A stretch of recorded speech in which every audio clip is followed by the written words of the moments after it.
Greetings, fellow filthy film bros. Tiki here. And Blue Dragon 5. And PerGron. And welcome to part one of our favorite films of 2025. That's right. Air horn, air horn, air horn, air horn, air horn, and whatnot. All right, guys. So we don't have any time to waste. This is going to be part one. It's going to be 20 through 11. We're going to do part two on Friday. So without any further ado, we're going to go into honorable mentions. We're going to do three apiece here. PerGron, what is your final number? What is my final number? For how many movies? I saw 281 new releases this year. What an overachiever. Fucking absurd.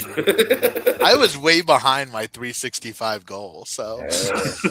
All right, we have Kokia saying, I always look forward to film ranking. Sonia Patoja just saying hi. How you doing, Sonia? Hope you're having a good night. All right, let's get into it. Honorable mentions. For me, honorable mention number one, honestly, it's nowhere near actually cracking the top 20. Like, it's probably not even in the top 30, but I gotta shout it out because it's my beloved franchise and I will never quit it, even though it continues to abuse me. Jurassic World something Dark Side. Jurassic World Rebirth. I mean, it is what it is. You know, it's really fun dinosaur action. I genuinely think that it like seeing the dinosaurs in a more naturalistic sort of environment was cool. I actually thought that the monster movie element of it with the mutant dinosaurs was handled well because they saved the mutant dinosaurs for the third act. All in all, I had a really good time with it. It's not a good movie, but it's good Jurassic fan service for what it is. Okay, the next one, PerGron, I know you're going to have it on your list, but I'm going to shout out Presence. It was close, honestly. This one is kind of hovering around that like 25 to 20 zone. Really unique premise. It's the type of thing where it's like I kind of wonder if the gimmick of the movie is kind of like the main thing that it has going for it. Obviously, it's got some good performances. We got Lucy Liu, who's in the running for Best Supporting Actress at the Golden Tikis. So really, really good stuff. Really ambitious. Didn't quite make it. And then lastly, we have what did I decide to put on? Oh shit! You know what? I'm blanking on. I'm sorry, guys. Okay, what movie did you really want to put on the list, but you just couldn't, Tiki? I'll shout out If I Had Legs, I'd Kick You, just because that was on my list until a couple movies bumped it out. PerGron, I'm sure you're gonna be talking about that as well, maybe in the top 10. Who knows? So yeah. So those are my honorable mentions. All right, PerGron? So I could easily go through, 21, 22, 23, but I'm just going to shout out a couple here that I would like to shout out. These aren't necessarily in order. First one, I'm going to go with Good Boy. This is more of a gimmick than it is like a good movie, and I acknowledge that, but this has I'm surprised out of Good Boy and Presence that the Presence was the one that made it. I just think Presence had a better narrative. That's fair. That's totally fair. But this has the best animal performance I think I've ever seen in a movie. I really appreciate the fact that this guy took years to make this movie because he just did it with his dog. It's short, it's sweet, it's easy enough to get through. And Indy the dog beat Ethan Hawke, Sally Hawkins, Sophie Wilde, I think's her name, and a couple other people to win Best Actor or Best Performance in a Horror or Thriller movie at one of the award shows. So I think that's I heard about amazing. that. That's funny. That's fucking awesome. So yeah, I like it. I like a good dog movie. It wasn't gonna make my top 20, but I did. It's a movie that I walked out of really enjoying. The next one, I'm gonna go with Blue Moon. This is a Linklater. I really wanted to catch this. Yeah, this was a Linklater, Ethan Hawke movie. It is a talkie movie, but it's just a bottle movie. Like if you like bottle movies or bottle episodes of TV, that's what this is. It's just some dudes at a bar spouting dialogue at each other. Sounds like a And Richard Linklater movie. yeah, it's a link later. But I did really like the movie. Ethan Hawke gives a fucking phenomenal performance. Bobby Cannavale gives another really great performance. Margaret Qualley's Margaret Qualley's in it. I'll never complain about seeing Margaret Qualley. And it's just a good time. And then the third one is one that I'm gonna hate myself for even shouting this out, but I'm not even gonna lie. Through the last couple weeks of 2025, when I was catching up on movies, only one fucking movie stuck through my head and haunted me as much as the fucking Chainsaw Man movie. This is some anime fucking bullshit, dude. And it's a tragic like story of like somebody who's looking for love and then meets somebody and turns out she's leading him on, but maybe there were real feelings, and there's a fucking ending that I'm not even kidding. I fucking hate anime. I'm not like I hate anime, but I literally was emotional at the end of this fucking movie, and there's other things that go into that, but it was a really good movie, and I'm gonna have to watch the show now. Nice. So I've got to shout it out. All right, Dragon, lay it on us. All right, honorable mention number 3, House of Dynamite. Oh, okay, yeah, for sure, for sure, that was solid. Really good 3-act structure. I mean, it's I don't know, I rather enjoyed it. Honorable mention number 2, the live action How to Train Your Dragon. Yeah, I mean, look, the Disney stuff at least for sure. I definitely could not put it in the top 20 because it's the same movie just made over again. It just happens to have flesh and blood people, and that's it's pretty much the only difference. But it was good, and I was impressed that we had again, it was like so rare do we see it like what you envision in your head for what would it look like in live action, and they did it, and it's just still the same conflict of, well, I mean, it's impressive, but I still don't need it. But it's nice. It was very well done. My favorite part of that movie is just the fact that we got to see Gerard Butler act out that the nonverbal moment after he says that Hiccup isn't his son. Yeah, like that was just really cool to see from a performance standpoint. I mean, that's the thing. The movie's a novelty. It's the novelty of it's basically what the kids are doing now with AI, only with live action. It was like, well, what would it look like if we did make it real? Only we didn't cheat. What would How to Train Your Dragon look like if Wes Anderson directed it? Anyway. Bill Murray is stoic. Go ahead, sorry. Anyway, point being, I liked it. I enjoyed it, and it was the same movie over again. Anyway, so number 1 honorable mention. This one I wavered initially. It was on the top 20, and then I kind of hemmed and hawed, and this one it could have made the cut barely, but it was the criteria I used to make the list. They kind of pushed it out. Predators, the documentary, not the hunting movie. Oh yeah, right. PerGron, have you heard of this one? I have. I didn't catch it, but I have heard. Really, of the 200+ movie, this I know. I couldn't find it. I couldn't find it anywhere. You couldn't find it. Like it was when it was in theaters, and then I just never got around to it when it came to VOD. Yeah, you can watch movies outside of theaters, though, right? No, I support the theater. I think you've supported you've built support beams in the theater. I think you can stand to watch an occasion. That's why you didn't meet your quota. I watch a lot of streaming garbage. I just couldn't find it outside of VOD, and I hate paying. God forbid you could make a third of it, maybe stuff you could watch from the comfort of home. Anyway, but the point being, Predators, a documentary about To Catch a Predator, and I marvel. I thought it was very well done. It had a very effective ending. It's just the thing where the criteria I used for my list was kind of how much the film stayed with you, and how much you were kind of thinking about it afterwards, as well as it's kind of enjoyment and all these kind of things. Like, did it make you feel anything? And I mean, I was captivated by it, but it's just one of those things where I watched it, but I don't think I'd really be going back to it because it's a dark watch. It's a very well executed watch, but it's that opening is very effective, but also very chilling. So, you know, All right. Predators, I highly recommend Predators. It just didn't make my list with what I tried to go for here. So, yeah. Okay, cool. So we're just going to jump right into the to the 20 spot for me. So at number 20, this one kind of floated on. It was always kind of hovering around the 20 spot. It kind of floated on and off. At the end of the day, I decided to give it a shout out. We're going to go with Jake Kelly. It's not a perfect movie by any means. It's a little bit self-indulgent. I can totally acknowledge that. I think the best parts about the movie Jay Kelly are the parts that don't revolve around the character Jay Kelly, if that makes sense.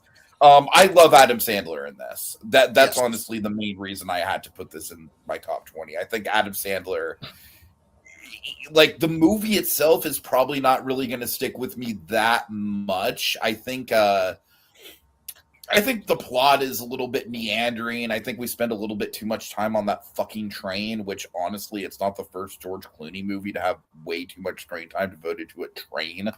Have you seen Leatherhead, PerGron? That movie has literally the exact same problem. There's like a whole chase sequence on the train. Yeah. But no, I am gonna, the Adam Sandler stuff is really gonna stick with me. And also I really, really like Billy Crudup's like very small role. I kind of wish that more of the movie would have revolved around him instead of doing the Adam Sandler or the George Clooney's daughter, like chasing her through Europe. I kind of wish more of the movie was around Billy Crudup. But I will say that for me, this is definitely like a hot take in the film bro community. But I like this movie a lot more than I like Sentimental Value. Sentimental Value it's like, it's good for what it is. I don't know. I didn't really get on the wavelength of The Worst Person in the World either. I think it's just a style thing for me. But they're two very similar movies because they're about like specifically the strained relationships that like iconic Hollywood people have with their daughters. And this one, granted, I think with Sentimental Value, the family stuff is handled more in a more compelling way. That the main character is more compelling. This, I just think, has a stronger narrative to it. I got more out of this. So, all right. You know what I dislike the most about Jay Kelly? What? The fact that Adam Sandler kept calling everyone puppy. I really hated that. He wasn't puppy. It was Poppy. No, it was puppy. Puppy. Are you sure? Yeah, that's what the subtitle said. That's what I could have sworn it was Poppy. No, it's Puppy. It's Puppy. That's his nickname. That's his pet. You talking about the pet name he has for everybody, right? Yeah, it's Puppy.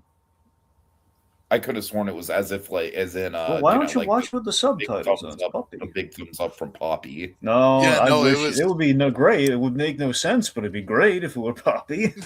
Yeah, no, it was Puppy, and I just. That is kind of odd. All right, I'm going to do my number 20, and that's going to be the Filippo brothers' newest movie, Bring Her Back. Mm-hmm. I know this wasn't on your wavelength as much, Tiki, but I love a gory, bloody, traumatizing movie. I quite enjoy stuff like that. I think part of it is just that this kind of hits too close to home for me a little bit. That's fair. That's fair. Yeah, I mean, this is definitely. I mean, it's not remotely as good as Talk to Me. Talk to Me was like a top fiver of that year. This was. I really liked it. I thought Sally Hawkins gave a phenomenal performance. I think that the little boy is terrifying. The movie goes.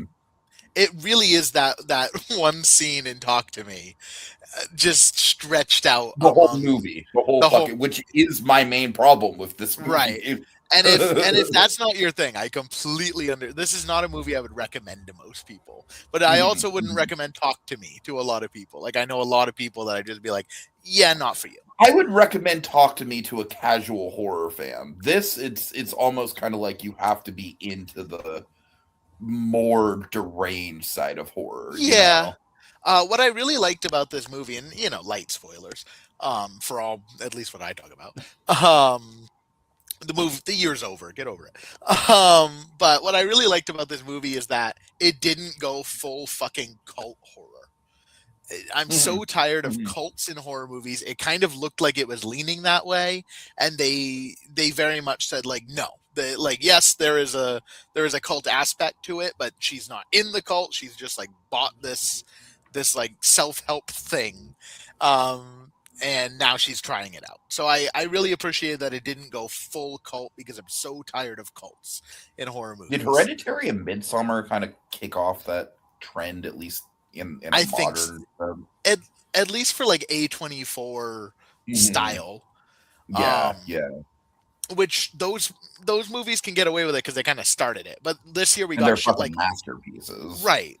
This year we got shit like Him. We got Opus with God, Io Inabiri.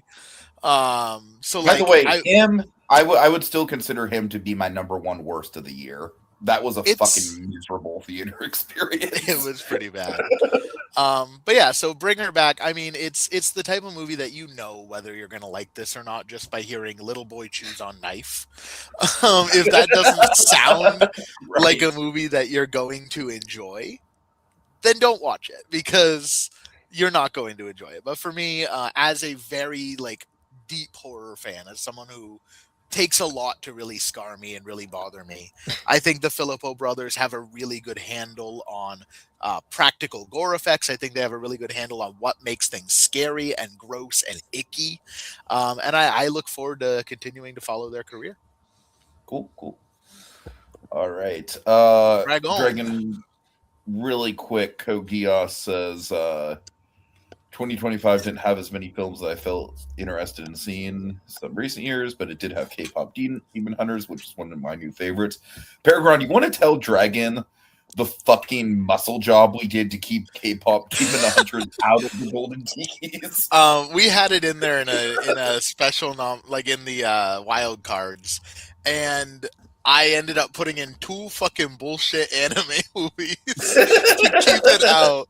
And we put it in, and then we took it out. And we put it in, and we took it out. Why and the hate for K-pop Demon Hunters? There is no hate. It's not even a hate thing. It's more of just like it's overhyped, and I don't want it to be the obvious winner. Right. I've got it at 45. Like, I liked K-pop Demon Hunter. I liked it too. It's just, I think it's a better album than it is a movie, personally.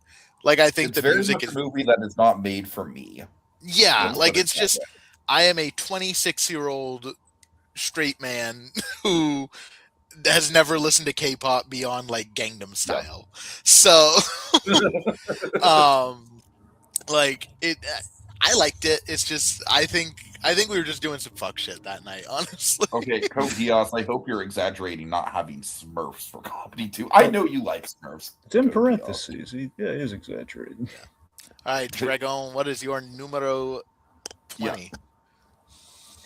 All right, The Accountant 2. Who is that? Oh, The Accountant. What? What'd you say, Tiki? No, I said... Oh, I said it was all right. Oh. John Barenthal was solid. Dragon, That's I'm with all you. I remember about it. I liked this movie. I thought this was a good movie. I just thought it was it's more enjoyable and fun than the original. I thought it was a good time. You get the action, but really it's all about the chemistry of Affleck and John Bernthal. It just makes the movie. The idea, like the two brothers, reconnecting and bonding in kind of a buddy movie style kind of film. It's not super deep plot wise, I get that, but it was just a good time at the theater, man. I love the the brothers have like these fun conversations over the phone, just in terms of getting them in the same place, and like the conversation on the mobile home is it's kind of a nice little connecting point between them. I still think it's kind of charming, like all the popcorn buckets they're charging a king's ransom for these days. They have like the one for this movie is like the mobile home was kind of cute.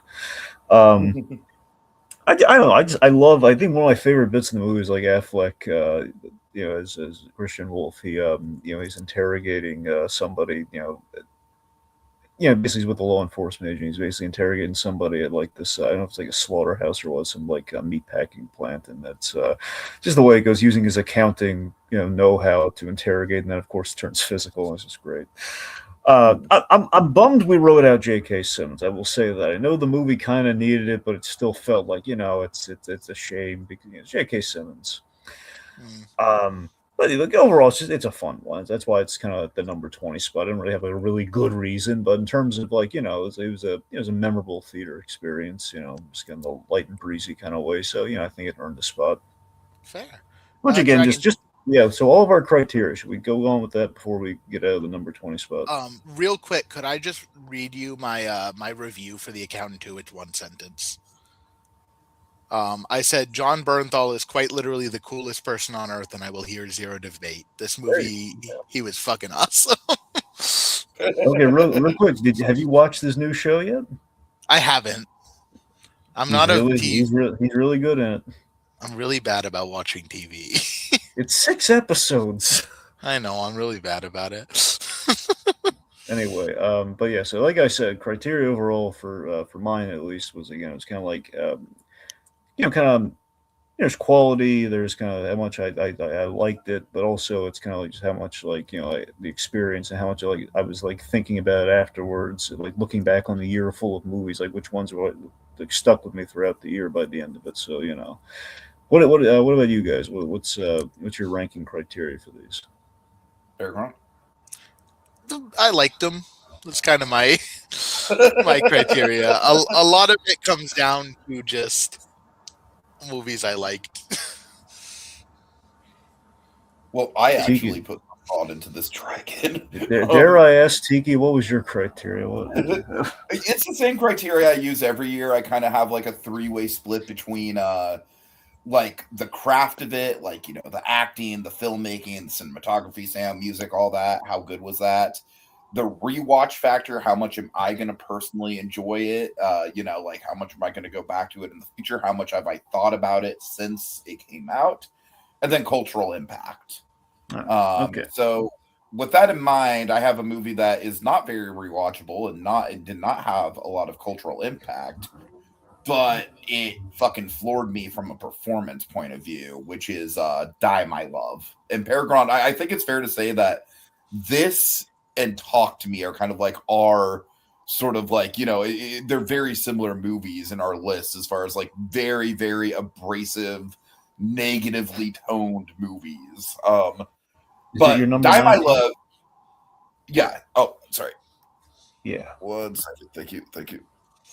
Die My Love, it definitely lives and dies based on that Jennifer Lawrence performance. And I am someone where Jennifer Lawrence has never been more than serviceable for me. I never really got into her. I thought her performance in American Gangster, I thought that I thought that whole movie was fucking heinous. I hated that movie. But here, I mean, I definitely think that she it's easily the best role I've ever seen her in. No doubt about that. I agree. But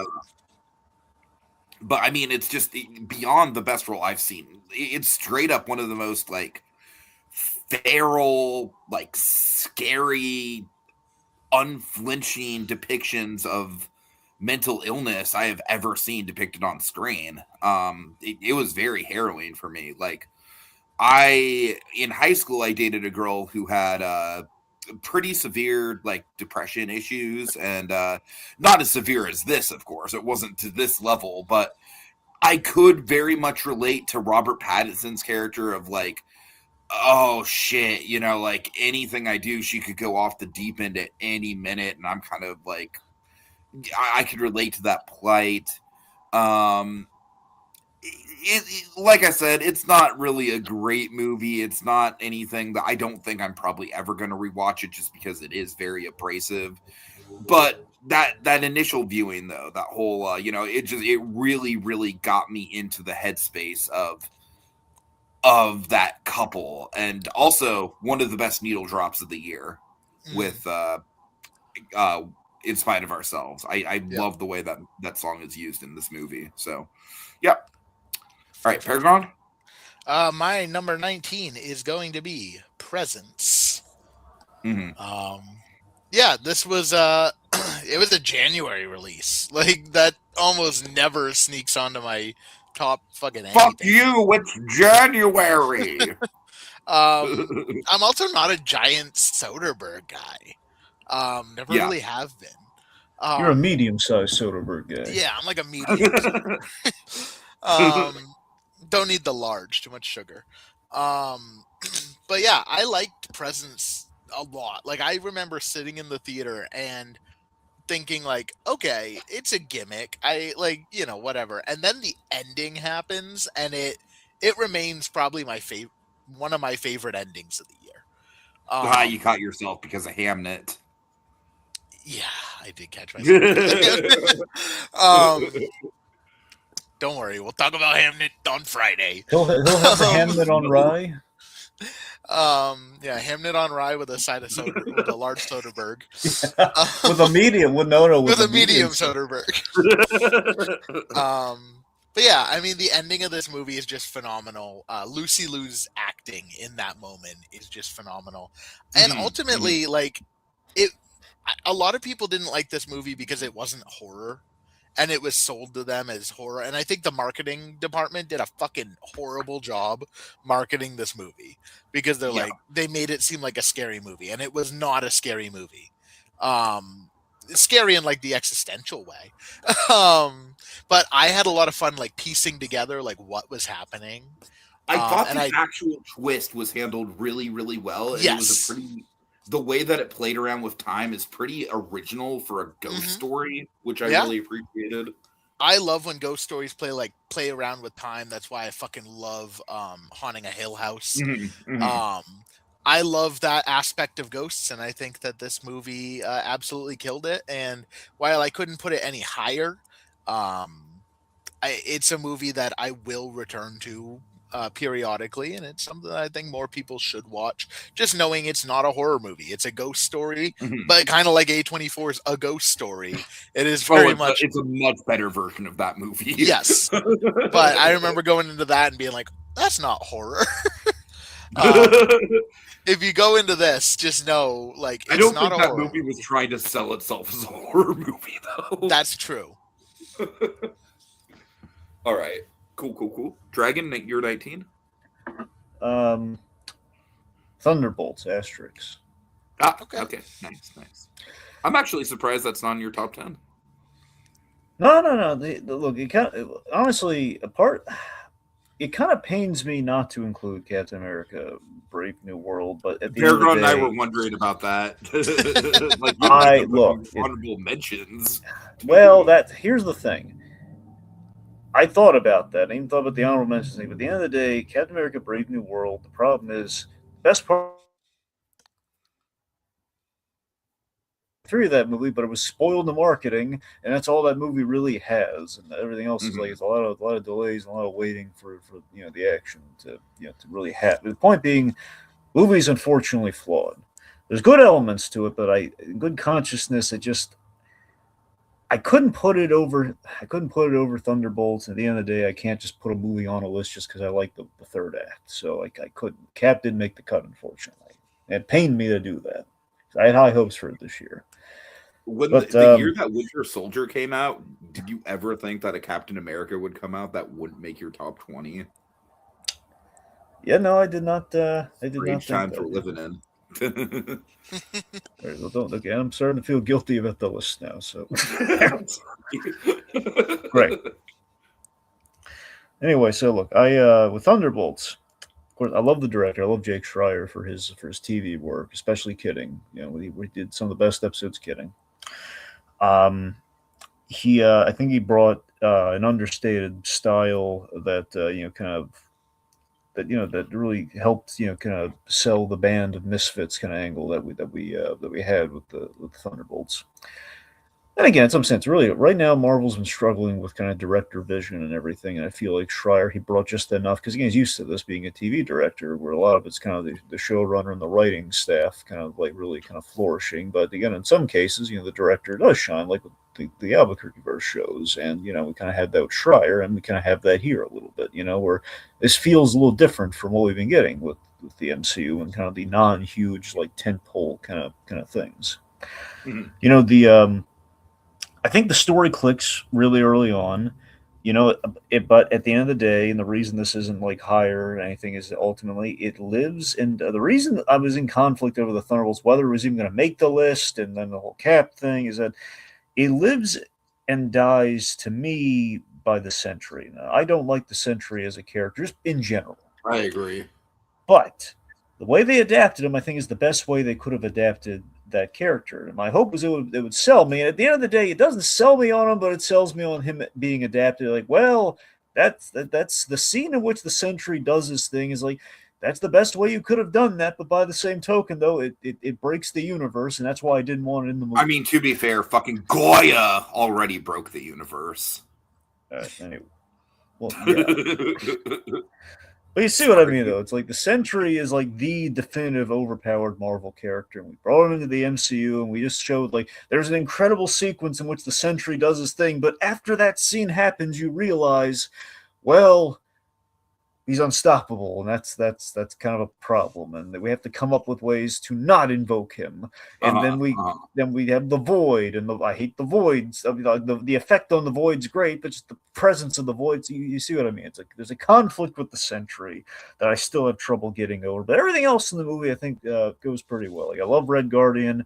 I love I really want to rewatch Thunderbolts. It really stays with me is like seeing Red Guardian be able to be a hero again. That's all he wanted. Like, I still love the bit where he's like reliving his glory days on the TV, and we have like a brief glimpse of like the young Red Guardian on the TV screen. He gets to fulfill that by the third act. So look, it's not a perfect movie, but I was really shocked that people loved it the way they did, and I was pleased by that. It was a pleasant surprise. And the fact that Marvel, they kind of looked creatively before it was the whole New Avengers thing was like, hey, we're not going to advertise that, which would bring up like so many people to that movie. We opted not to do that because it would have kind of undercut what that movie was, and I respect them for that. And again, like, I think people really liked it ultimately because of the themes, and there's a lot of cool elements of the movie. It could have been tied together a little neater. And again, the Sentry thing is just kind of it's a gamble, but I liked it. And again, it was like kind of our foray into like the start of all the Doomsday stuff with the post credits. So we're the Thunderbolts are going to be around, and we're going to see how it goes. And I think it was a good first step for for exploring that. Cool. All right. Code Geass is making me feel guilty already. So there we go. Code Geass. Right. So for me, number 18, I've got a movie where when I first saw it, I saw it as like a surprise, like mystery movie screening, and I was like, oh no, this isn't what I wanted to see. I wanted to see a fucking pretentious Oscar movie. But this one stuck with me. It stuck with me like in my mind. It's Sisu Road to Revenge. PerGron, I assume this isn't on your list. It is not on my list, but I did enjoy it quite a bit. Mm-hmm. It's a solid action. I mean, this is like, it's definitely for me, I think, as far as like just a straight action movie, I'm pretty sure this is the only one I have on my list because, like Superman would be superheroes, and then one battle after another is obviously more than just an action movie. So this is just a straight action movie. And it's a damn good one. I feel like it wears its Mad Max Fury Road influence on its sleeve, but it does that in a way that I feel like it more authentically recreates the sort of visceral. Obviously, it's nowhere near Fury Road, obviously, but it still kind of recreates that visceral, like, holy shit, the action is like still going, and we're not letting up at all. And this movie really is like just a giant chase scene, and it really, like, there's a lot of different set pieces that really kind of work for me. And I think the main thing that works for me that really kind of solidified this in my list is I love the framing device, or I don't know if the plot device, I guess you would call it, of him having to carry the house on the truck, and just like the tension of that, like when the different the different beams of wood like get disattached, and he has to keep it all together. Like that to me was like a really original like hook for the action that I thought kind of set this movie apart. It's not nearly as elaborate as Fury Road, but that's one element that it has apart from Fury Road that kind of sets it, kind of distinguishes itself. So, right. Yeah, really, really good. Fair. I'm assuming that Sisu Road to Revenge is about that would be a hell of a movie if it was. Yeah, it's the sequel. I'm killing Nazis. Yeah, look at my butt. All right. PerGron, you're number 18. All right, my number 18. I have a movie that I assume is going to be higher on your list, but I got Weapons. Oh yeah, much higher. Yes. I liked Weapons a lot. That's why it made my top 20. I saw a lot of movies. But yeah, I liked Weapons a lot. I think the ending is also, like, again, one of my favorite endings of the year for very different reasons from Presence. Presence's ending is emotional and gut-wrenching, and Weapons' ending is just fucking hilarious. Like, you sit through this entire movie of, like, honestly pretty intense moments. To just have the most comedic fucking Benny Hill-ass ending ever. And I love that. I think that I also really, really love the final line of the narration. The final line of the narration sticks with me a lot. Kind of the reason it doesn't climb higher is I think it drags a bit in the middle. I think that we could have cut out one of the perspectives from the movie or merged them a little bit, and I think it would have ended up a little bit better. Merged I thought the drug dealer and the cop, probably. Yeah. Like, I think Julia Garner's perspective was phenomenal. I think that Josh Brolin's was good too, although I still don't know what the fucking AK-47 in the sky meant. I think that was like too on the nose. Probably means death, but that's a guess. Well, it's too on the nose to be on the nose. Like, it never comes back. But I think that, like, Alden Ehrenreich and the druggie, who I don't know the actor, but I think that they probably could have been merged because it drags a little bit when it gets to their two perspectives. Yeah, I feel that. Yeah. That said,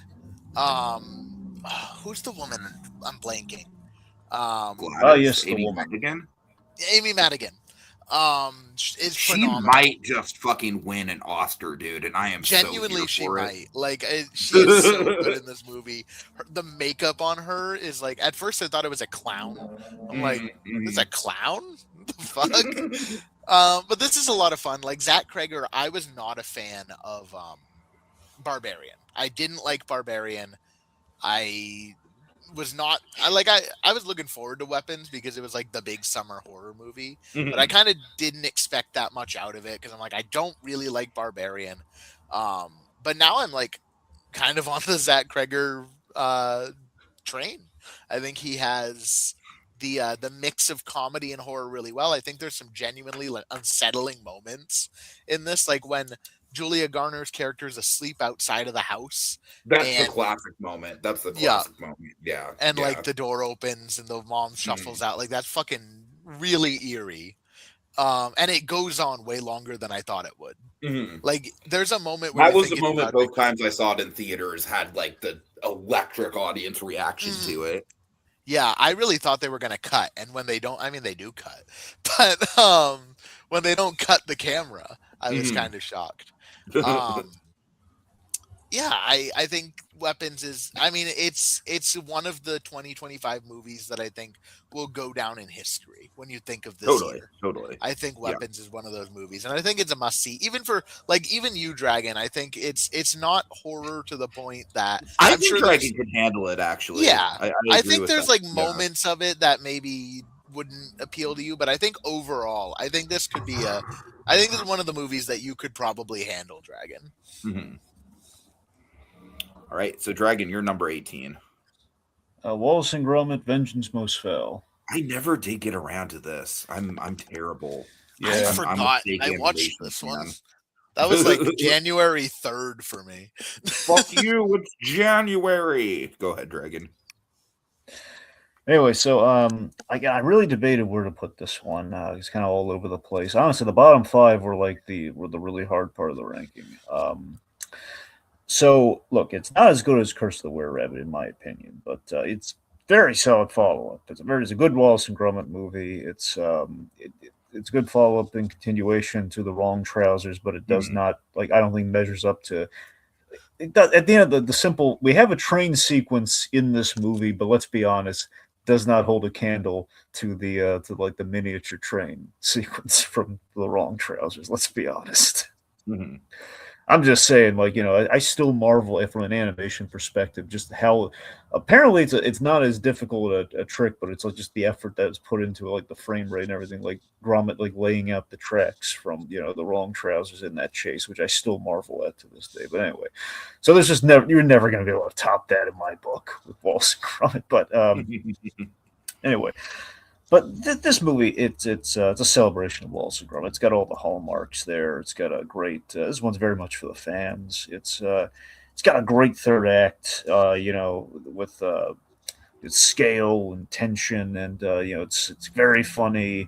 It's got. I just marvel at the craftsmanship. That's kind of why it's on the list alone to a degree, just in terms of you got to tip a hat to this Aardman, man. They never forget their roots with Wallace and Gromit. They, Ben Whitehead, I believe, plays Wallace, and he's seamless, as everyone's probably told you.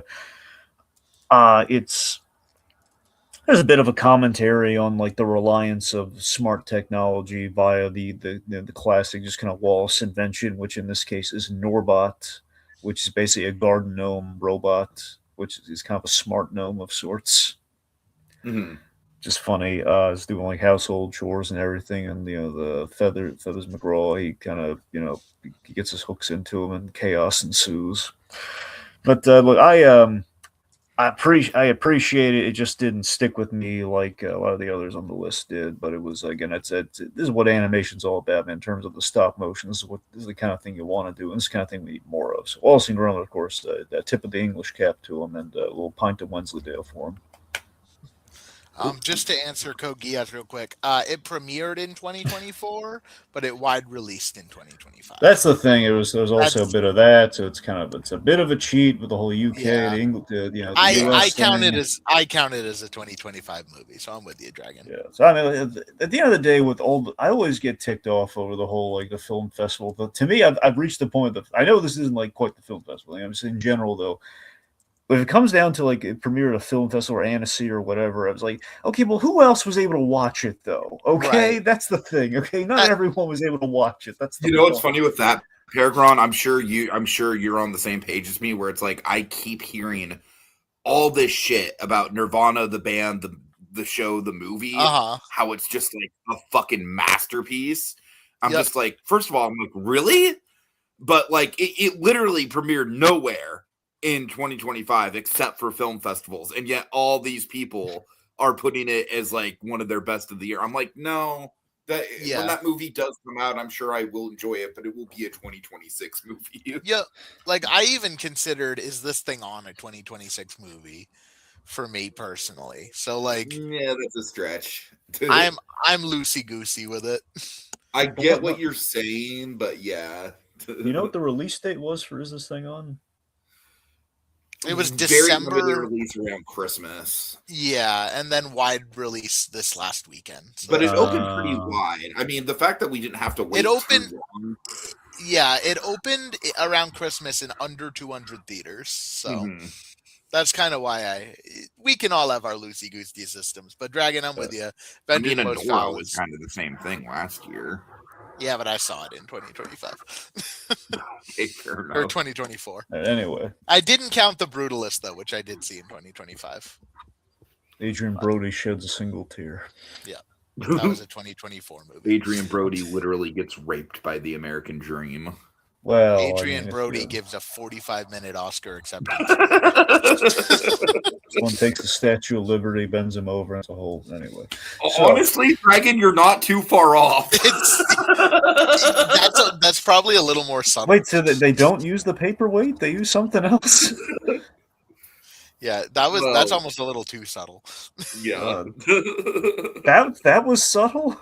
Yes, compared to what happens. All right. Anyway. Okay. All right. So number 17 for me. This was actually, I totally forgot about this movie just because I went on a fucking journey with this movie as far as like it led me down a rabbit hole of like, once I saw this movie, I had to look into this guy's other stuff. I saw the shows. His comedy has very much influenced my comedy, but I honestly like with looking at the shows and stuff, I almost forgot this movie was a thing. But I gotta put it on there just because it has been a genuine influence on me. I gotta have Friendship on here somewhere. I don't think it's a perfect movie by any means. I think my main issue with Friendship as a movie is I feel like the plot lingers way too long when the wife goes missing. Like we linger too long on that particular thread, and I'm like, no, I want to get back to the title stuff. I'm much more invested in the Paul Rudd stuff. So that's my one issue with it is that it does kind of take like a plot detour that goes on a little too long.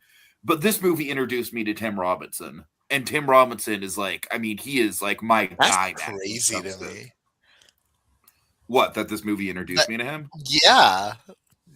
I don't know what to tell you. I mean, it's like I saw I Think You Should Leave. I saw I Think You Should Leave. I saw it like floating around Netflix. I had no idea what it was, and sketch comedy is very hit or miss. I Think You Should Leave is like the best sketch comedy show since Key and Peele, like bar none.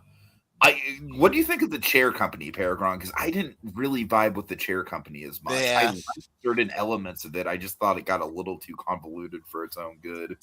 Yeah, I agree. But yeah, no, I mean, but yes, this I like when I saw the trailer for this movie, I had no fucking idea who Tim Robinson was. So this was my entryway into his comedy, and it very much is like.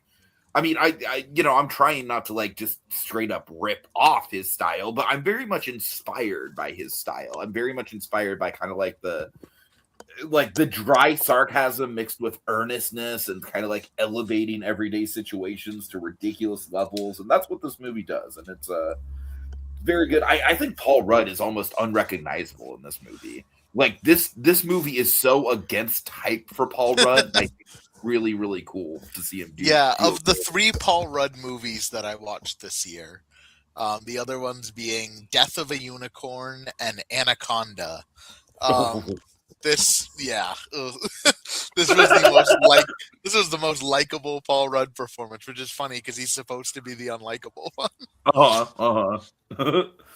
The subway scene is iconic. There's a lot of great bits. I wish that it didn't take that much of a plot detour. I wish it stuck to the actual Paul Rudd dynamic more. I feel like the wife kind of overtook the plot a little bit in the second half, but still, I mean, this is gonna be one of those movies where it's like looking back on it, I can already tell it's gonna shape my sense of humor to a certain extent. So I gotta put it on the list. All right, PerGron. All right, my number 17 is a movie we were talking about at the beginning of this, Splitsville. I fucking love this movie.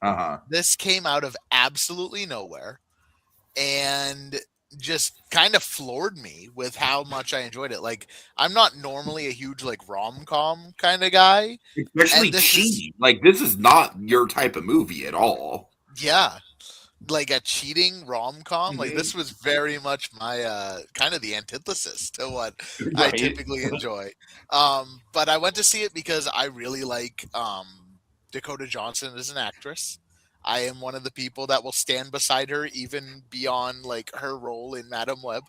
Her iconic role in Madam Web. Yeah, I think that when she gets a good role, like something she can really sink her teeth into. I think she's really solid, and she was kind of the heart of this movie.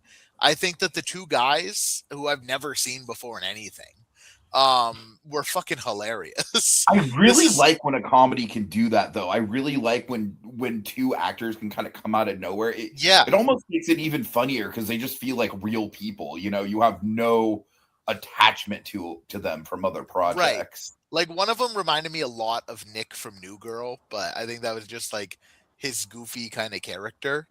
Um Was that Max Greenfield or is that the Jake Johnson character? Jake Johnson is Right. Nick.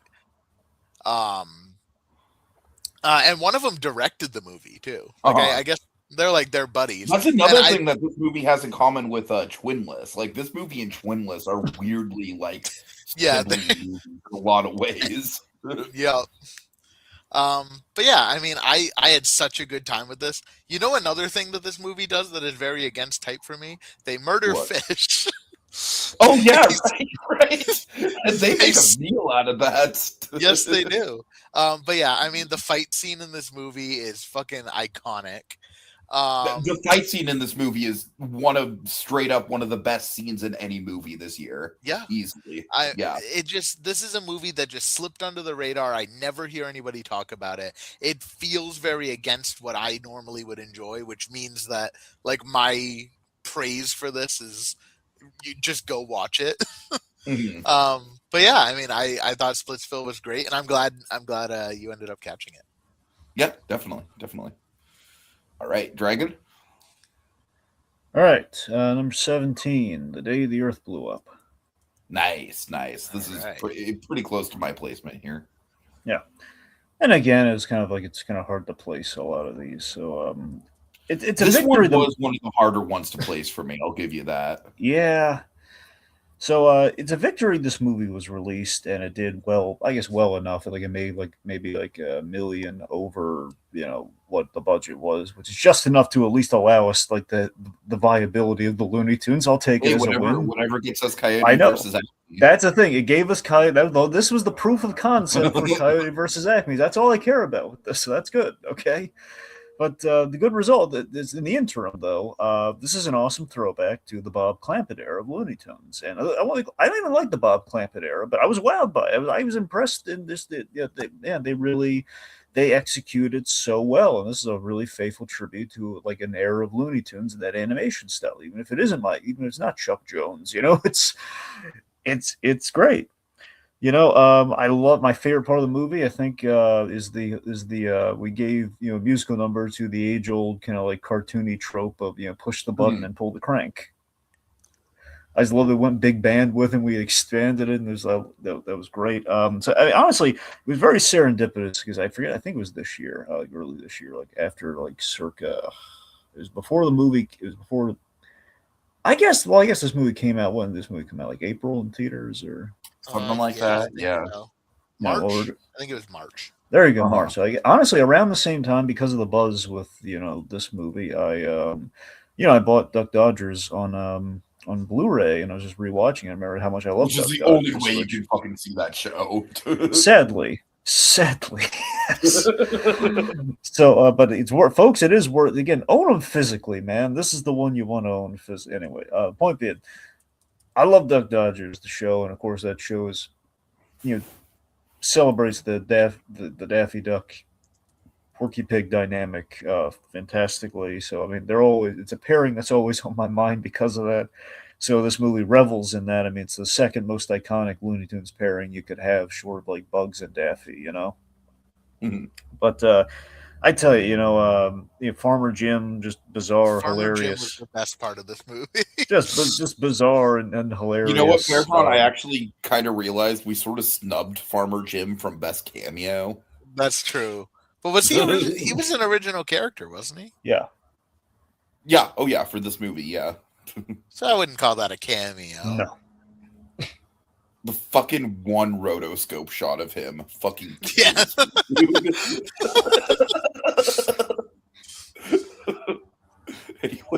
Anyway, so the point being, in conjunction with the Farmer Jim film, I love what this movie did in terms of giving Daffy and Porky pathos, and that was big for me with the movie, and I really liked that. As far as the comedy side of thing goes, I mean, Peter Magnicol, he's a great fit for the Looney Tunes world. Uh, the reason I think this isn't higher for me ultimately is it's we do a lot of genre bending, and it's not necessarily a negative, but it's a thing where the third act is being Armageddon just kind of came out of nowhere for me. Like, really, we're doing Armageddon? Okay, wow. I mean, You to know, be fair, the title of the movie literally spells out the end of the world. no, not Armageddon like that. I just mean like literally the movie Armageddon where we're blowing up the. Oh yeah, yeah, right. I know it's an end. I get. I was thinking more based on the poster "Alien Invasion." I wasn't thinking we have to join forces with the alien to stop an asteroid. Oh, the Armageddon. There is one element of that climax that I love, but I'll talk about it when I talk. And I'm not saying it doesn't work. I'm just saying it's kind of a weird swing to take. But then again, it is. We bend genres throughout the other three acts of the movie, so so like I said. In addition to that, I wasn't crazy about the modern set jokes, and Tiki and I disagree a little bit on this. Like, I think I know they call out the fact that it's not working for them, but still, by the same token, I just don't think it was prominent enough to be an issue for me. Really, well, it's not a big issue. I'm just saying if I have to find a ding for the movie, that's the ding I had. It's just a little like I don't need Daffy Duck twerking and like smartphones. It doesn't feel quite Looney Tunes to me. I know there's the show. I know there's the Looney Tunes show. I know that was done very well there. I'm just saying, given the very Clampett inspired, it just feels kind of weird putting it with Clamp. I don't know. Especially with Farmer Jim. Yeah. I mean, I'll sign off on that. I feel like this movie could have been like just a 1950s period piece. I kind of wish they went full, kind of the full 9 yards with that. But regardless, though, I mean, look, there's an excellent Looney Tunes movie, even if it's not everything I wanted out of a Looney Tunes movie. It was still very. You have to give it credit. All right, cool. Okay, my number 16. This is definitely for me. Like, I honestly feel like objectively, it really isn't a top 20 movie as far as like it's pretty standard, like Sundance inspirational feel good movie type stuff. But god damn it, it worked on me so well, and I love the music. It's The Ballad of Wallace Island. This one really stuck with me. This is one of the first of the year that I was like, yeah, this is definitely going to be in my top 20 for sure. And unlike Presence, like I respect Presence a lot, but like Wallace Island is gonna emotionally really stick with me because last year we had My Old Ass, and My Old Ass ended up in my top 5. That movie is like criminally fucking underrated. And what that movie did for like, kind of like as a coming of age movie, this movie is an excellent coming of middle age movie, which for me, I mean, I'm not quite, I don't know, 35. I'm there. I'm kind of in the getting to middle age territory, I guess. Maybe I have a few years before we can really count it, but I'm feeling it. I'm closer to age 50 than I am to age 18, which fucking freaks me out. But yeah, the performances, not really known actors, but all of them are fantastic, especially the character who hires the duo. Like that guy, maybe a role that's maybe a little bit too twee in some respects, but his acting in it is great. I think the music in this movie is fucking phenomenal. Like, this is honestly like one of my most listened to albums of 2025, just full stop. Like, out of anything that came out in 2025, I mean, it feels so authentically like what this genre is. And keep in mind, like, this genre is like, it's like new folk music from like the 2000s, and that is my vibe. Like fucking like Fleet Foxes, all that stuff. Like that is one of my favorite time periods for music, and this captures that so well. It's just a very life affirming movie. It's nothing too deep. It's got It's probably got like a lot of like, Sundance motivational movie cliches in it, but I don't really care. It just brought a, you know, it's the type of movie where like even just thinking about it just kind of puts me in a good mood. And as Dragon knows, I love a good island movie as well. So that definitely helped. All right, Tiki saw PerGron. Wallace Island and he goes, "I'm fucking in." Right. Ballads and islands. All right. My number 16 is a movie I know for a fact you're not going to have on your list, and is also one of 4 franchise movies that I have on in my top 20, and that's going to be Predator: Badlands. Yeah, I just don't. The second half just falls off for me. I really like the first half. I really like the first act in particular. Mm-hmm. See, I'm a Predator fan. I've loved the Predator movies And since this I is was my first Predator movie, so that's the difference. yeah. Like I've been into Predator since probably before I should have been allowed to watch Predator. Um, and so this is the first time we actually get to follow a predator. We get to follow a Yautja on a hunt, and they're the protagonists. And I think that's a really interesting way to go about it, because they've always been like this unstoppable force for like humanity to fight. And I think that getting to see a Yautja go out and be the good guy was really interesting. Very, very Planet of the Apes coded, especially like Matt Reeves era Planet of the Yes, Apes. Matt Reeves, Planet of the Apes, Mandalorian. I've seen the comparisons. Yeah, well, Mandalorian is the not so good comparison. Yeah. For me. But like this to me is Dan Trachtenberg in his element. This is him like doing Predator differently. Like with Prey. Prey is a phenomenal movie. Tiki, you should watch Prey. But like I think that between this and he released an animated one, Killer of Killers this year. And like I fully, as a Predator fan, I fully am in the Dan Trachtenberg's in charge. Just kind of let him do his thing. My biggest issues here are I love Elle Fanning. I love Elle Fanning with all of my heart. She's one of my favorite actresses. She's kind of on a roll. She was probably my favorite part of Sentimental Value. Also mine. My issue here is that she does the 2025 thing of playing the double role, and I didn't. What was that? It's so weird. It was like 2023 in the fucking corporate biopics. Like, oh yeah, you're right. No, it was like that. Yeah. But like I didn't need that. I did like her character, like the good guy character, the one who was traveling with like fucking C-3PO style on Chewbacca. I thought that was a lot of fun. I liked the monster that they end up fighting. I think it looks really cool. Guy. I love just like how video game this movie felt. Like I'm obviously not the video game guy, but this felt like I could imagine playing this movie, and I think it would be a really successful game. I just think it all looked really good. I think it was a lot of fun. I really like seeing the Yautja. I really like seeing the Weyland Yutani Corporation. Because I'm an Alien head more than I am a Predator head. I fucking love the Alien movies.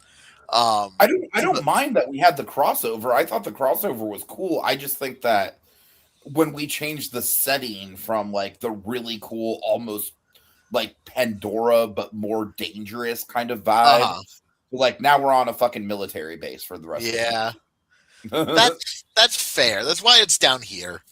But I just like as a Predator fan, I am eating incredibly well right now. And I feel like Dan Trachtenberg really knows what he's doing. My biggest fear is I don't want this to be what Predator becomes. I don't want it to be all the Predators are the good guys now.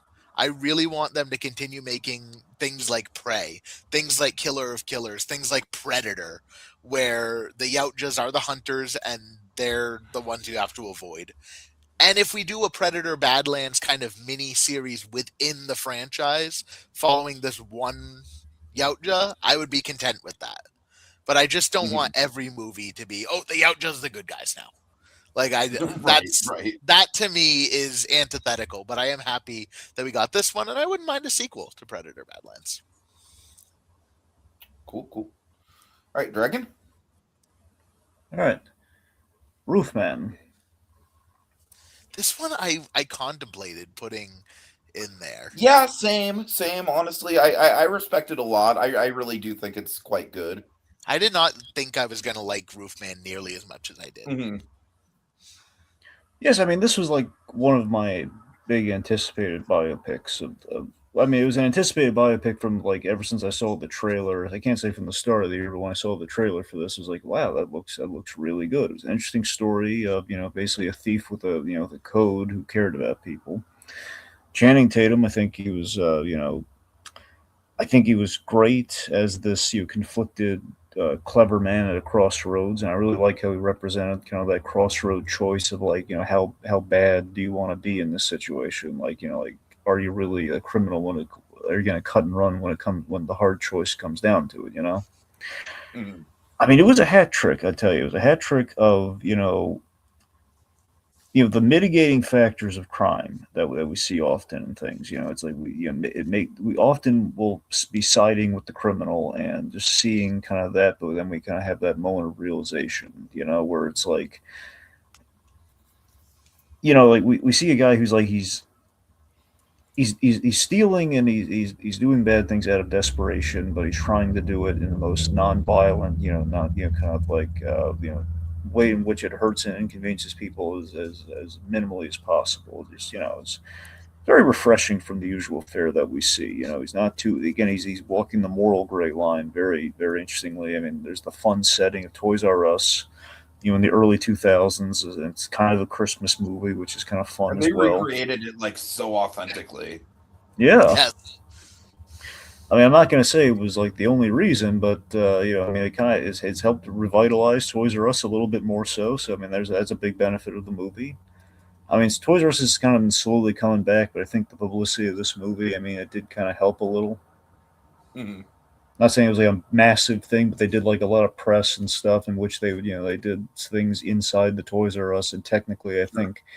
I want to say state by state, there's at least one main Toys R Us location that's been coming back. So I mean, it's coming back, Anyway, so it's a very enjoyable watch. Given it lived up to my expectations, but it didn't reinvent the wheel, and also Dinklage I think was was kind of a fun addition too.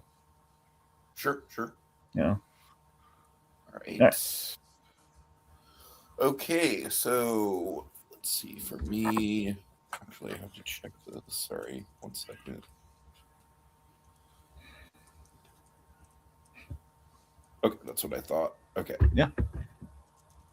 This was actually a really hard one to place because the first time I saw it in theaters genuinely might be like one of the best theatrical experiences I had all year.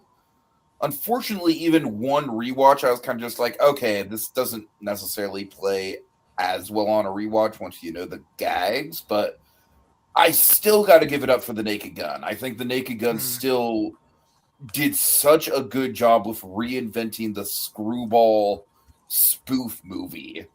And I mean, Liam Neeson is fucking on fire in this movie, man. He really is. I mean, he is just going for broke with this, and I think he just crushes it. Probably the best use of the R word in any fucking movie ever.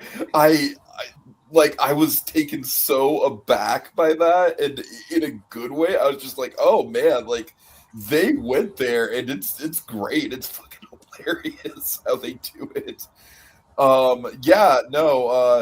I just think that, like I said, I don't necessarily think the movie is consistent. I think it's better in the first half than the second half. I think the climax, especially, it's good. There's some good stuff in the climax. I just think by the end of the movie, it kind of like it kind of tapers off with the laughs a little bit. I think some of the stronger laughs are in the first half.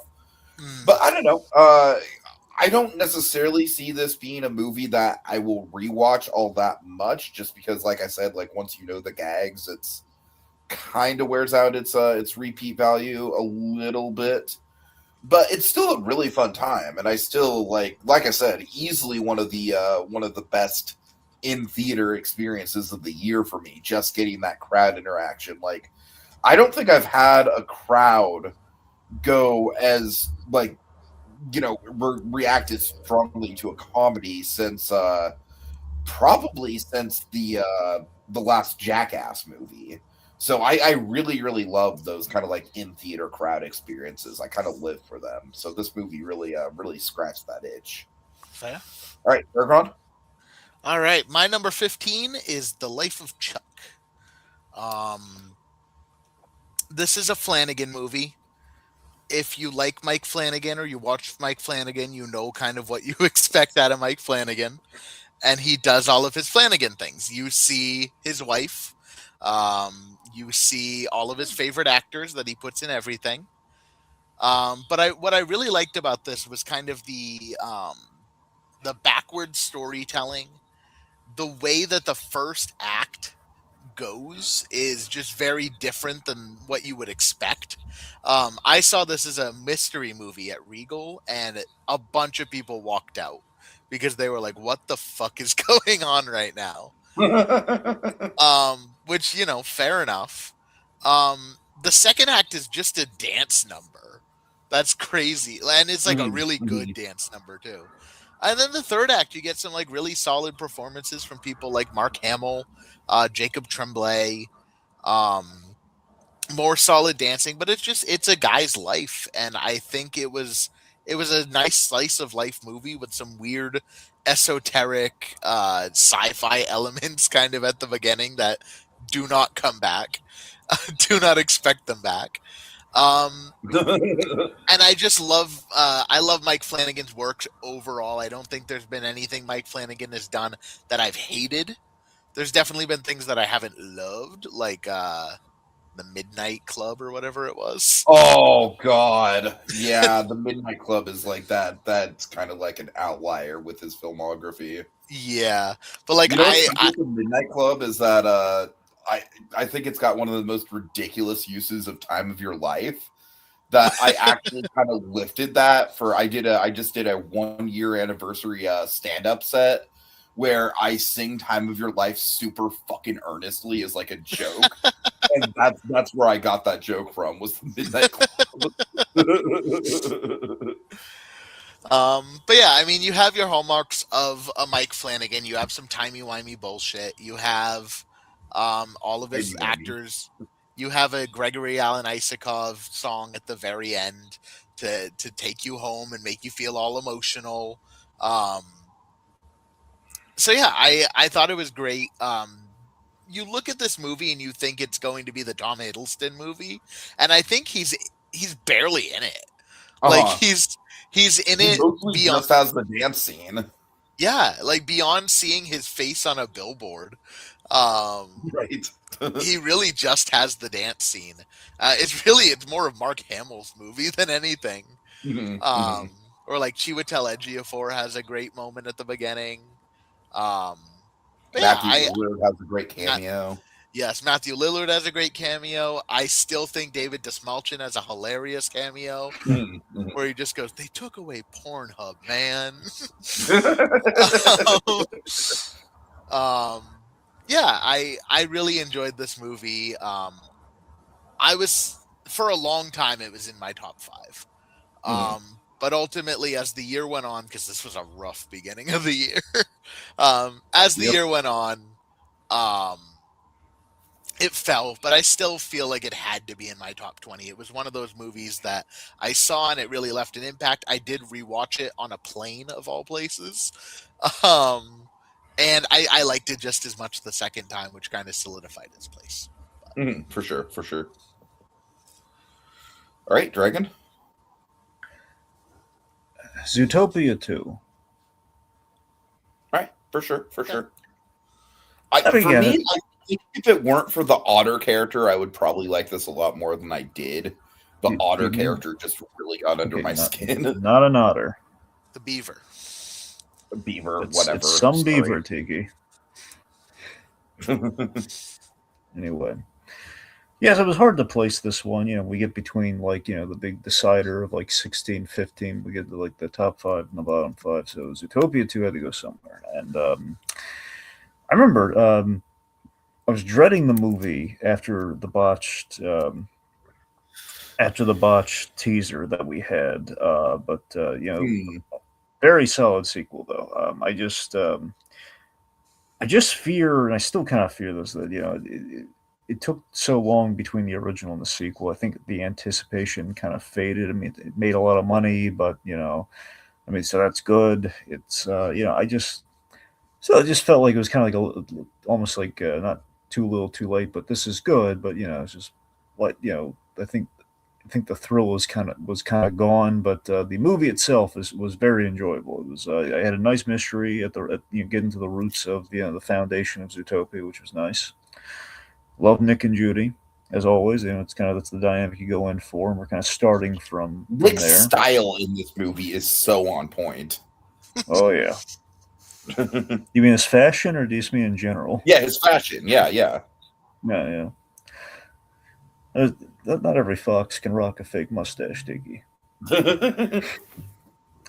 Anyway, so of course I missed Chief Bogo, and I kind of likened it to Commissioner Gordon from Mask of the Phantasm, where it's like I love our boss, kind of police character, but unfortunately, it wouldn't make sense if they were in the rest of the movie, because Gordon's not going to do a manhunt for Batman, because he knows better, and that's why he literally says, the Batman does not kill. If you want to go after him, fine. I'll have no part of it. He literally walks right out of the movie.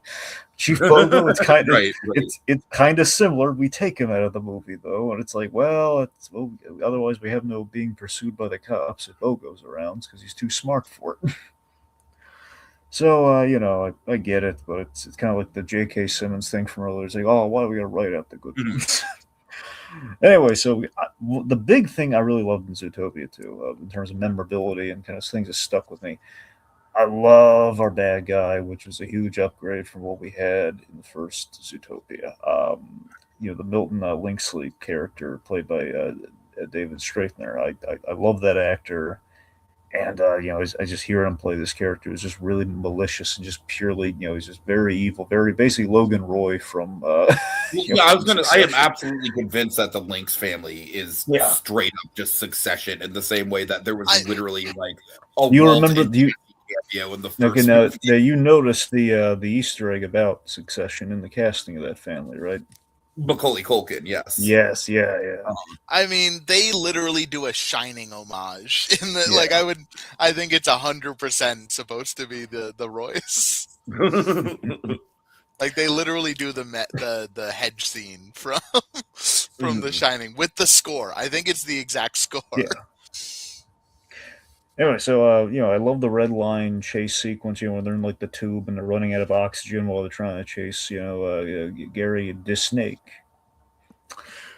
Anyway, so I think we could have trimmed things down just a little bit, and I think we're a little heavy on the Nibbles character. It's like someone really liked that comedian; they really wanted to work her into the movie, and I think it shows. And basically, after in the reptile section of Zootopia, it just feels like she really doesn't need to be around after that. And that's where could have made some edits. Again, I'm impressed that they followed through with this. We got the sequel and it is enjoyable. Let alone it's a successful Disney sequel versus something they phoned in for fast cash. I was basically watching the movie. It reminded me what I liked about Zootopia, and which is basically Disney being able to do a cop movie. So I mean, I got what I wanted, and I was satisfied with it. Cool. PerGron, have you looked into Zoogether? Fucking better Zoogether. I hate it so much. It's asinine. Absolutely fucking asinine. I'm so angry that it replaced It's Tough to Be a Bug. Yeah. I'm so fucking pissed about it. I'm never going to go in it and actually see it in person. I The thing that refuse. pisses me off the most about it is the fact that like they literally just basically copy and paste the whole like hey bub, Yep. which like I fucking like that's some Six Flags bullshit to just take a clip from a movie and just insert it into a 3D film. Yeah. Yep. Anyways, sorry, Dragon. That's fucking theme park stuff. They didn't phone in the sequel, but they did phone in the attraction tie-in. That's Wait. the So, are you saying they replaced Stuff to Be Loved with a Zootopia attraction? Yep. Oh, correct. Yep. And it's bad. It's terrible. yeah, that doesn't sound good. So, thanks for putting the damper on my thing. So, let's just move on. No, I like Zootopia too. I liked it a lot more than I like Zootopia. I think Zootopia is just kind of like a bad allegory that doesn't understand what it's kind of going for. And I think Zootopia 2, like I said, it's a fine movie. I think it's fun, but I think Zootopia 2 handled it a lot better. So I feel like Zootopia 2 was kind of the moment for me that I realized that at this point in my life, I've got to face the facts that I'm just sort of aged out of Disney movies. Like the humor, the characters, it's just not for me. It's not for me. I can respect it, I can appreciate it. It's not for me. But if it were a talking bird in a tropical attraction, you would be all over that. Well, I mean, we're probably going to get birds in Zootopia 3, so yeah, we'll Yeah, see. that's what it sounds like. So when that happens, we'll see if you change your tune. Uh-huh. All right, number 14. No Other Choice. PerGron, you ever get around to this one? I have not gotten around to this one yet. It hasn't come to me. I kind of lucked out. Yeah. It's really good. Here's the thing with No Other Choice is that I feel like stylistically it's easily one of the best movies of the year. Like there are some shots here that I'm just like, "Oh man, this is like this it's a Korean movie. It's done by the same guy who did the original Old Boy." And there's some shots in this movie where it's like a fucking American director would never think of shooting it like that. Mm-hmm. Like, there's some really, really compelling cinematography here. I think the story it's good. I feel like it gets a little I feel like my main issue with the story is that you just don't really get to know the characters. It's more so just selling you on the premise and the situation. And it is absurd. Like it's a very similar to movie to Parasite, and not just because it's Korean, but because it's dealing with very similar well, I'm just saying, people like I've heard snobby like film bro people be like, you can't compare it to Parasite because that's just like saying that one Korean movie is exactly the same as another. No, I acknowledge that they're both Korean. It's dealing with like the fucking class divide. It's dealing with a lot. No of Other things Choice and K-pop Demon Hunters are basically the same movie. right. No, I don't know. I feel like this movie is one big fucking metaphor, kind of in the same way that the original Zootopia is, in a way where it almost kind of beats you over the head with it a little bit. But the score is just audacious and really, really memorable. The one element of this movie I genuinely do not like is that the daughter is like an autistic savant musician, and I did not understand why that had to be the case. I did not understand why we had to go the autism route. I did not understand why we had to that was one of the things that just did not really make sense to me as far as like what are we doing here? Why is this a thing?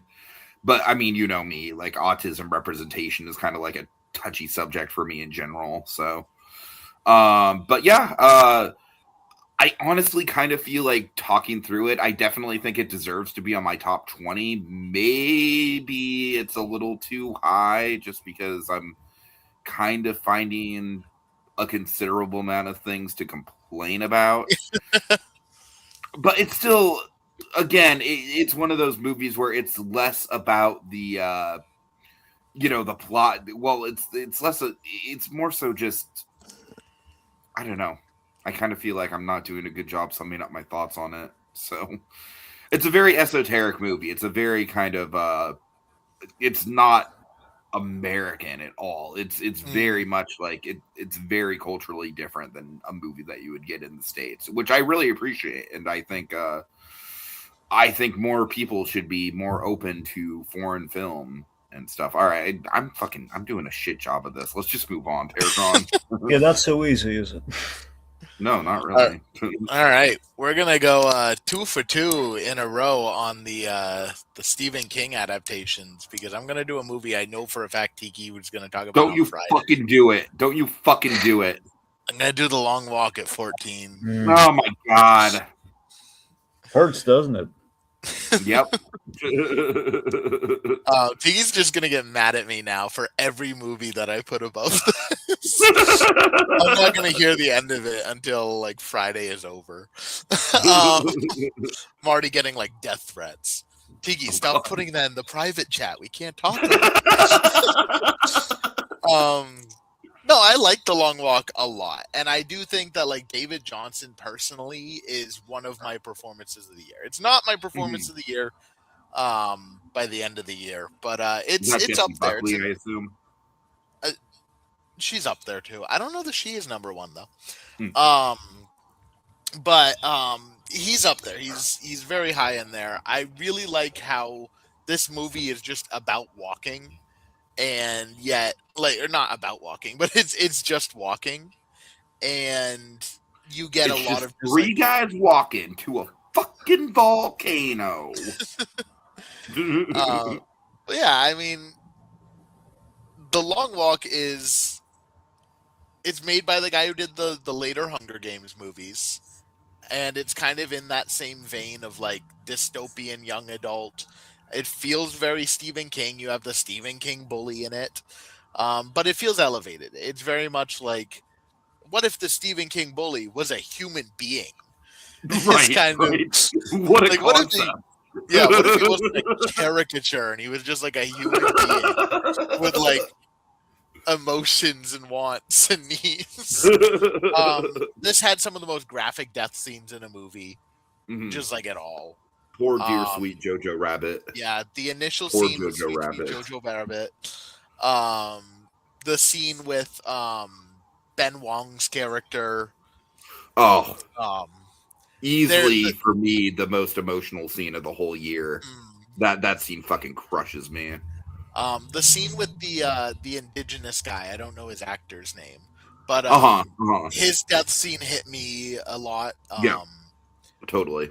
So, I mean, you go into this knowing that 99% of these characters, just like fundamentally by the plot of the movie, are not going to walk out of this movie.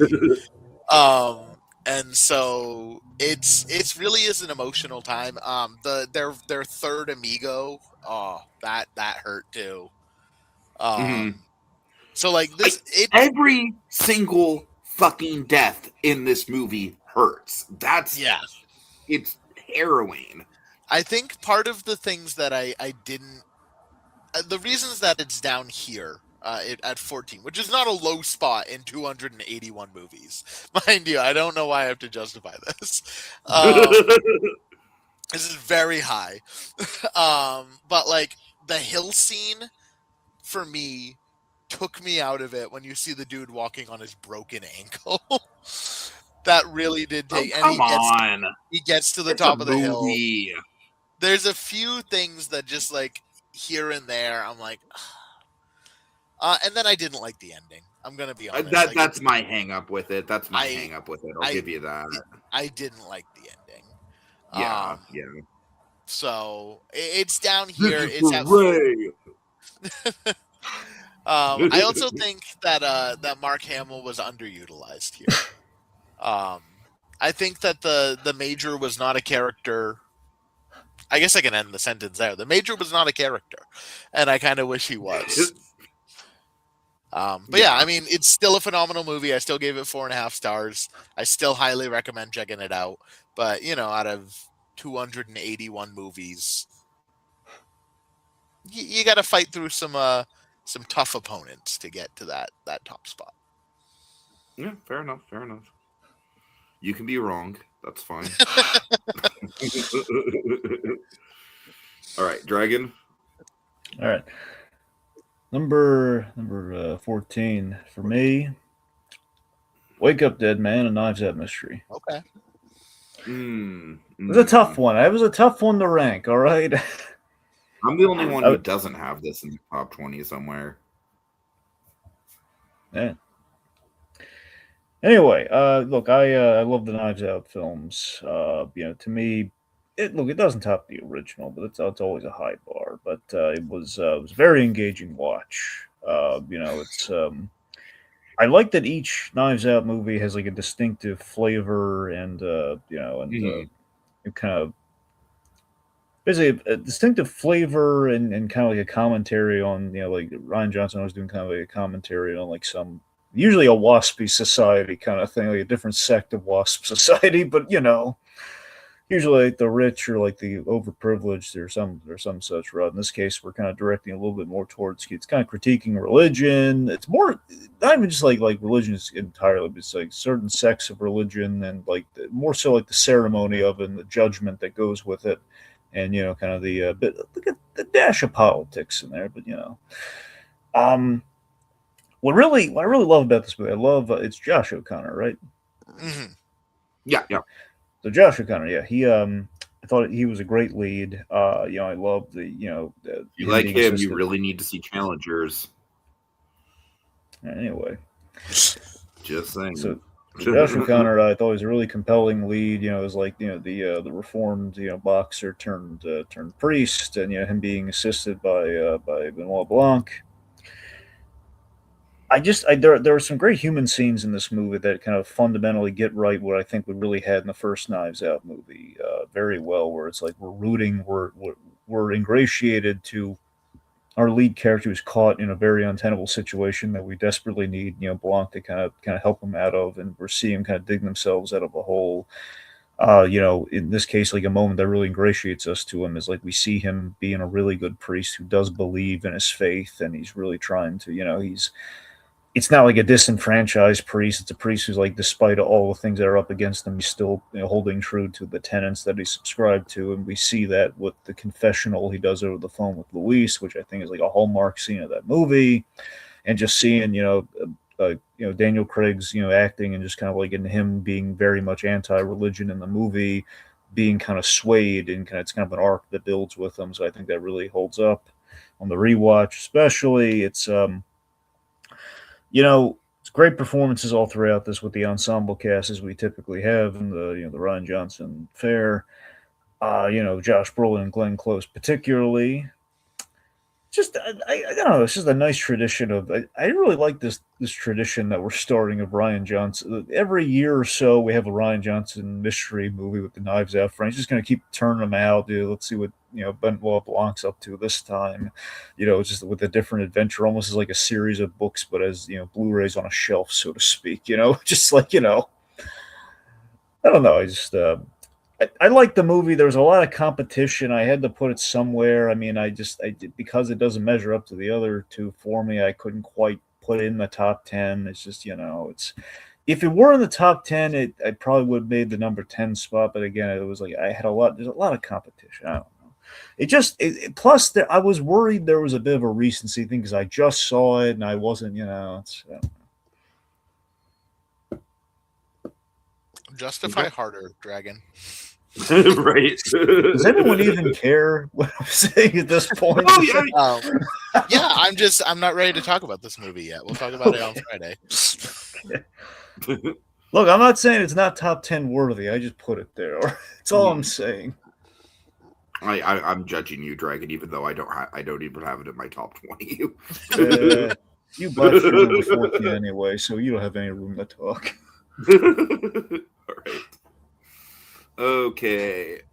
My number 13, and I'm honestly kind of realizing that with this list, I feel like more of a filthy casual than PerGron, because PerGron, I'm guessing this is another one where you liked it. I'm guessing it's not on your list. Eternity. It is not on my list. Yeah. This was like one of the best romantic comedies that I've seen in a long time. And ironically enough, there's another romantic comedy that I just watched that is even higher on my list. So this was a good year for comedy. This was a great year for horror, good year for comedy. This was not a good Horrible year for animation. Horrible year for animation. Not a great year for Oscar movies, honestly. No. But yeah, I don't know. Eternity is just like, it's just got a really, really fresh concept to it and a really, really original approach to the romantic comedy genre that I just really like. I think Miles Teller is doing a great job at playing like an old man in his body. Like I really get that vibe. I think he really does a great job embodying that. I think Divine Joy Randolph, not a very deep role, but she's a lot of fun. It's always nice to see her pop up and stuff. The production design in this is really cool. I love the world building in this. I really like the fact that with this, they don't really spell out like a ton of the world building, but like they give you just enough to have like your imagination can just kind of go nuts with like the different scenarios of what the different afterlives could look like, which I really, really appreciate. I think like I said, I think the actual love triangle in here is a genuinely like really, really compelling, like emotional kind of like catch-22 that Elizabeth Olsen finds herself in, and I was kind of like hooked to it. I didn't know where it would go. I like this one quite a bit. It really stuck with me, and it's also one of those movies that, and this, I feel like a lot of the movies that make my list kind of have this pattern of I didn't necessarily expect much going into it, but what I got out of it was like just really, really good. And compare that to something like Hamnet. Tiki, do you want to fight me? Is that what's happening right now? I genuinely think we need to go around the corner and throw hands, PerGron. I genuinely think that's what needs to happen. No, but I'm just saying, like with Hamnet, it's like everyone's shoving that movie in your face, like you must love this movie. This movie's fucking important. And true, I see a movie like Eternity, and it's much more palatable to me. So yeah, that's where I'm standing on Eternity. Very, very good movie. Dragon, I think you'd like this one a lot. I really think, do. Yeah, this feels like something Dragon would get a kick out of. Yeah, I mean, I liked Eternity. I liked it quite a bit. Yeah. All right. My number 13. Here's where I become annoying. Wait, this is where it happens? Yeah. This is where it starts. No, number 13 for me is Neja 2. I mean, that's totally fair. It's a super ambitious movie. I just got lost in the plot. That's fair. Neja 2 is, I have not seen Neja still to this point. I love this movie. I still have not watched Neja 1, and I probably never will. In complete honesty, everything I've heard about it is like, it's not even in the same ballpark as Neja 2. Yeah. But for one, I mean, seeing Chinese animation on like show up in the United States is crazy. They never get released out here. The next thing is, like, obviously I had to watch this movie. It's the highest grossing animated movie of all time. That's fucking insane. And at the beginning of this movie, when I was sitting there and I was watching these characters who I have no context for whatsoever, no cultural context, no previous movie context, and we have this like fat wizard guy and he's making them out of dough, and I'm like, what the fuck am I watching? And then the first little bit of the movie is like very annoying. I'm like, I'm not going to enjoy this. I also watched the dubbed version, so I watched the A24 dub. So maybe it's a little like dubs are always a little. I totally missed that it was an A24 movie. Yeah, it was A24. That's wild. But then like about probably like it's a like 2.5 hour movie, but about like 45 to an hour into it, something happens with Yeah, the that villain, one plot point does shift it quite a bit for and sure. it just fucking it puts it in go, and it's Mhm. balls to the wall for the rest of the movie. And the last, like, after that first initial 45 minutes of like Michelle Yeoh playing a very young character, Mhm. which felt very Sigourney Weaver in Avatar, to me. I like After how like in that, Avatar they at least point out how fucking weird that is. just 75-year-old Sigourney Weaver, kiss me, young boy. Genuinely one of the weirdest parts of the whole Avatar franchise is that Yes. whole dynamic. But like the Shen Gong Bao character, like I guess Mhm. the villain from the first movie, it just has this fucking crazy arc towards the middle of the movie that you're like, holy fuck, I wasn't expecting this. That epic battle at the end is amazing. The Pirates of the Caribbean Davy Jones crew that's kind of fighting everybody, they had some fun moments. Just ultimately, this was a movie that I expected nothing from and got so much out of. And I do think that I don't know that you know, no, I'm going to say it does deserve the title of highest grossing animated over Inside Out 2, because this is a more ambitious movie than I Inside really Out 2 like was. Inside Out 2 a lot, but yeah, this is easily more ambitious for sure. And I kind of, when Neja 3 comes out, I will be very interested in checking it out, and still never having watched Neja. All right, cool. Dragon? Number 13, Caught Stealing. I was actually kind of delighted to see this on your list. Like, I feel like you're really kind of diversifying your taste. Yeah. This one made it to number 30 for me, so it's up there. Oh, pretty close, yeah. Anyway, so I was very impressed by this one, and this is honestly, Caught Stealing was kind of one of the rationales behind the whole, like, like with the criteria of like how much the movie really stuck with you, kind of like how much you were thinking about it afterwards, kind of a thing. Where, I just I think Fincher did a great job on this. Austin Butler, just very captivating, lead. I was basically the theatrical experience, like it was just it was one of the big kind of like true cinema experiences for me in 2025. In terms of you go to a movie, it just felt like something right out of the 70s. Obviously, it was more modern in the setting, but still, it just felt like kind of a classic in the sense of like I was on the edge of my seat, like a nonstop kind of tension survival kind of situation for the Austin Butler character. I just wanted this poor guy to make it to the other side the whole movie. Like, oh, for the love of it, just let him live, let him get to the other side of it. I felt for him, and I liked the guy had been through like kind of a trauma, kind of like past sins, and it's been kind of coming to roost, and it's like this whole like the kid just can't catch a break, and like I just love that is every bad thing just compiles on top of one another. It's like the guy's having like the worst day in history. And even better, we have two kingpins for the price of one, which is something I still geek out about with the movies. That we have a rabbi mobsters, is like the Jewish mob, and we have both D'Onofrio and Liv Schreiber.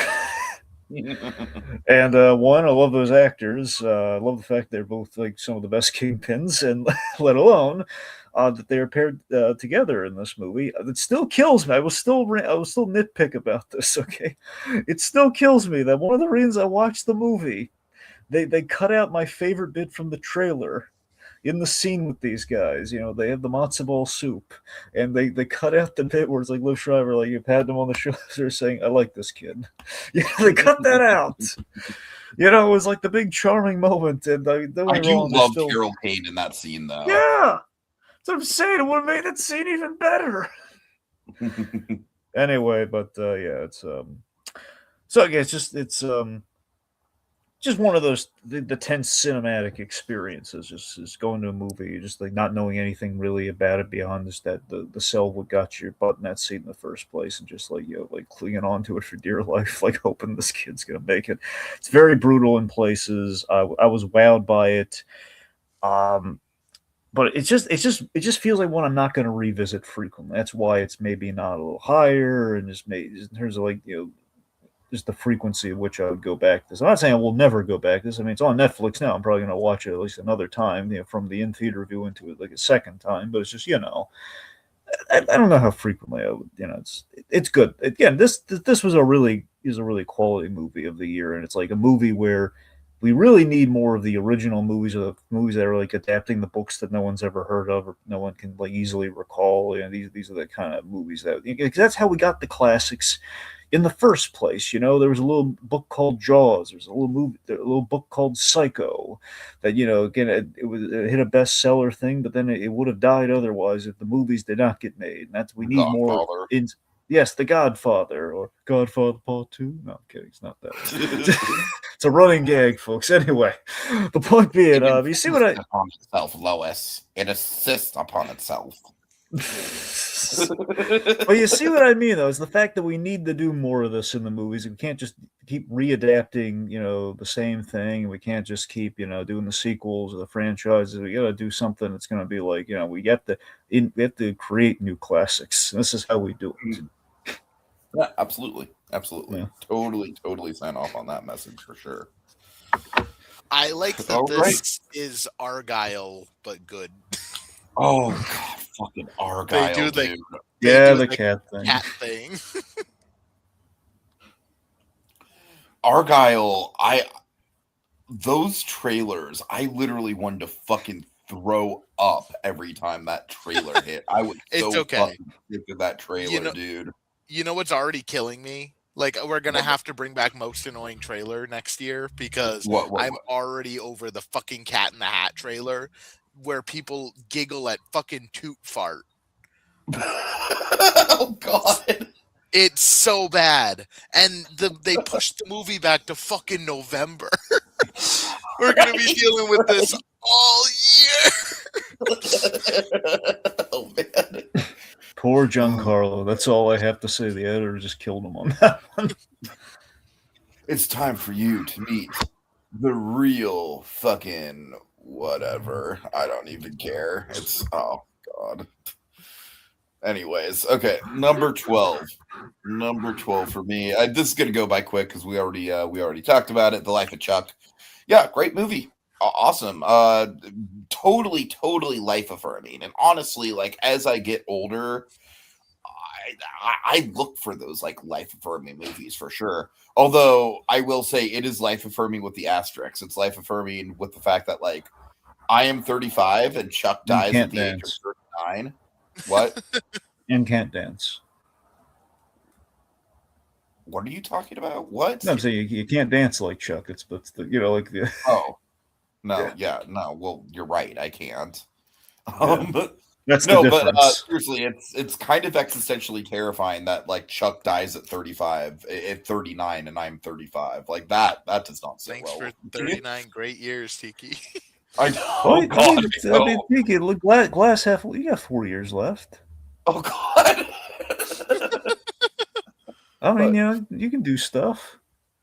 No, but I mean, Mark Hamill absolutely crushes it in this movie.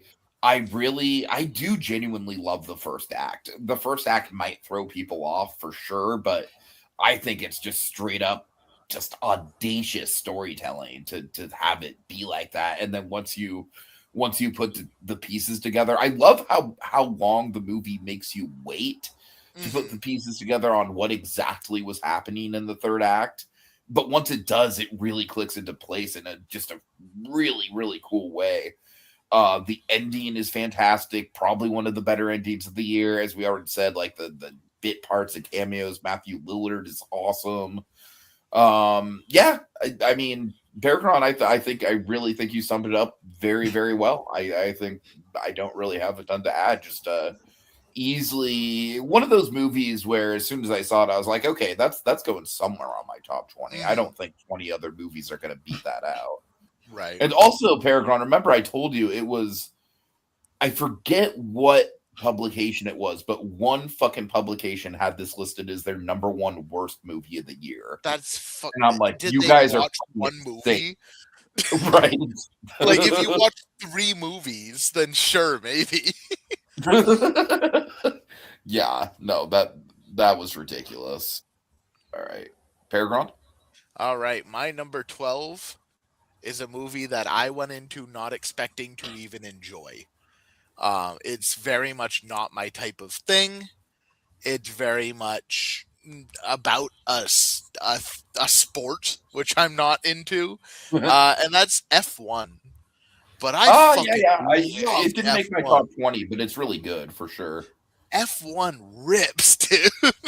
I um, genuinely do like it better than Top Gun Maverick. That might be a hot take. it I don't know that I agree with that because I grew up loving Top Gun because it's my dad's favorite movie, so I have like I that grew up with nostalgia. Top Gun as a roller coaster at Great America, and that's what I associated it See, with. Top Gun was my dad's favorite movie for a long time until Maverick came Uh-huh. out. So I have like that nostalgic attachment. But Sure, sure. F1 fucking rips. This is shot amazingly. The sound editing, the score by Zimmer did this one, right? Hans Zimmer. Mhm. Yeah. Just got that techno score. It made me care about F1 racing, which is not something I've ever Racing cared about. movies in general are a hard thing to get Yeah. down right because it's like, okay, they're going in a circle Yep. for And a like long time. we've had quite a few. Brad Pitt has been in a couple of them. Yeah. Like Ford versus Ferrari, whatever. I Ferrari do was not like Ford versus Ferrari. I genuinely like Gran Turismo though. Gran Turismo was all right. Although that was Ferrari another was one where the trailer just was very overbearing. yeah. Like, I know this truck. I've raced it 1,000 times. Anyways, But yeah, like this movie's you just puked fun. on my lawn. Sorry. This movie's just like a good time, and I think like the characters are not that deep. It very much is not a character piece. No, but it's very Um, much like Maverick in that regard. They're not yeah, deep, but they're effective at what they're, the whole yeah, like, oh, the young hotshot rookie and the old timer, and they clash, but they need each other. right, It's so simple, but it's very effective. yeah. And like Brad Pitt's playing Brad Pitt, but who doesn't like Brad Pitt? He's a movie star. I miss character actor Brad Pitt, though. I'm not gonna lie. I That's do miss fair. character actor Brad Pitt, like burn after reading era Brad Pitt. That's fair. And then the new guy, Damson Idris, who I Mhm. haven't seen in anything before. He does a really good job being just like a fucking cocky asshole. Like Mhm. you hate that guy in this movie, and seeing them work together is great. And then like the side characters, you got Javier Bardem, you've got Kerry Condon. Like there's some fun Gary roles here. Condon's a little bit of a thankless role. I do like Javier Bardem quite a bit. Yeah. But you watch this movie for the shots of the racing, and it's very effective. Mounting the camera inside the car or on the hood of the car is just fucking. I mean, it makes sense. I'm shocked that we don't do that more frequently. But it made the race scenes just feel all the more real. And yeah, this was one of those summer blockbusters that I walked out of and was like, yeah, this fucking ripped. Right on. All right, Dragon. All right, number 12, Novocaine. Nice, nice. Yeah, I like this one quite a bit. Didn't make my top 20, but one of the better action movies of the year for sure. Again, I like seeing these new movies that we've been getting that are kind of cut from the. It's kind of spin off of a spin off to a degree, and I don't mean in a negative way. I just mean like I like that we're seeing movies kind of cut from the cloth of nobody in the sense of, John Wick was kind of like we reinvented the kind of the action thing with John Wick, and then everyone was kind of doing their version of John Wick, but then nobody is kind of cut from the cloth of those guys. But again, it's trying to do like an off the beaten path, kind of like what's a fresher take, so we don't repeat ourselves with John Wick, and we kind of add like a spoke to the wheel. And Novocaine kind of feels like it's in the vein of that. I love the premise of this. Jack Quaid, of course, love Jack Quaid. I mean, beyond the boys, I mean, I think he's a phenomenal Superman on My Adventures of Superman, and every time he kind of pops up and something, I've been liking him. He was in the Long Halloween animated adaptation of that. He was really good in Together this year as well. Or I'm sorry, not Together. Companion. What is it? Companion. Yeah. Yeah, Companion. Yeah. But yes, I mean Jack White. I really like Jack White, and I thought he was really wonderful in this movie. He's very likable. I love that. Admits we have some great action, and it's kind of almost in the Jackie Chan style in terms of not in terms of the skill level, but I mean in terms of the like the defensive fighting kind of thing. Where this is reluctantly in an action movie, which I think adds a lot of great kind of comedy to it. Yeah, basically you had Novocaine, you had Love Hurts that were kind of in that vein. Now, mind you, Love Hurts. That's Ke Huy Quan living out his fantasy that he's had since Temple of Doom, which is to be in a Jackie Chan movie. That's all defensive fighting. It's kind of a similar thing there. Only that guy's a trained fighter. This guy, Kane is not. He's not remotely a trained fighter, but he's basically in kind of a Die Hard situation almost. More like Die Hard 3, but you get the idea. He's but I like that amidst we have the action, but I think it's paired with some good comedy. And really, at the heart of it, especially with Act One, I really like the romance. I like the romance. I like the connection that we forged there. I thought it was nice, and I was invested in why he's doing these crazy things. I just wish the length really hurts. The length's the only thing that really hurts this in terms of the third act goes on way too long, and it has the impenetrable bad guy problem where it's the Jack Nicholson's son. I think it's Ray Nicholson. Is that? Yeah, Ray Nicholson. It's great, and he looks just like his father, and it's just the psychotic. But it's just the guy's he's not going down. Baby movie, isn't it? Well, that's kind of the gag, though. It's the idea of the son of Dennis Quaid and the son of Jack Nicholson are duking it out. That's kind of cool. right. I don't know. I think I'm not going to say it's fully. Jack Nicholson is easily the cooler son of the two in this equation. Okay, hey, look. If you ask me, I'm going to say if you ask me, I think Jack Quaid's cooler than his father. I'm just Oh yes, yeah, no doubt. I think between the two sons, I think Jack Quaid has proven himself more. I'm just saying between the fathers, yeah, Jack Nicholson is obviously superior. Still, either way, it's just the fact that he's unkillable by the end is just ridiculous. He's not supernatural. It's why is this guy not going down? That's what, and we're extending length because of that. And I think otherwise we have a very nicely paced movie. We have a twist that you kind of might feel a way about or not, but it's I think when I revisit the movie, it's I wasn't crazy about the twist, but I mean I kind of get on board for it until we drag it out. Mm-hmm. Anyway, so again, the point being, this one is so high up on this one just because again, I had a really good time with the movie, and I just kept thinking about it. And again, this my Superman being on the brain that kind of helped. I don't know, I really enjoyable and kind of a fresh action movie. You don't see all the time where the guy with Sepia, you'd never have that guy as your protagonist. So, and all the mundanity that was infused in the movie really gave it a good flavor for me. So yeah, totally. Yeah. All right. Number 11 for me. This is also going to go by pretty quick because we already talked about it. The Day the Earth Blew Up.